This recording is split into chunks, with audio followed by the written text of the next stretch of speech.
Zucchero della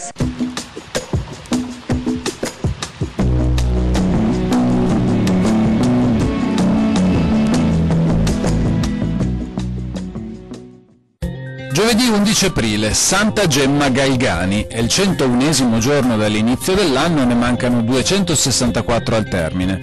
Il sole sorge alle 6:33 e tramonta alle 19:51. La luna si leva alle 10:32 e tramonta all'1:11.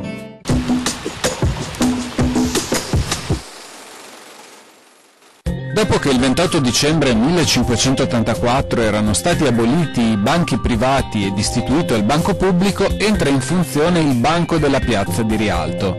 L'amministrazione viene affidata a un banchiere chiamato governatore del banco e, come garanzia per i depositanti, l'attività viene controllata dai provveditori sopra i banchi.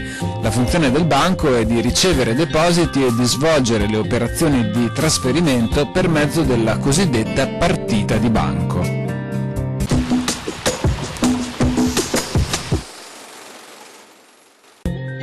Inizia domani in fiera a Santa Lucia di Piave il terzo weekend di Mastro Birraio, dedicato alle birre europee. Fino al 14 aprile, oltre a 20 birrifici, gastronomie d'eccellenza, spettacoli ed altro. Info www.fierabirra.it.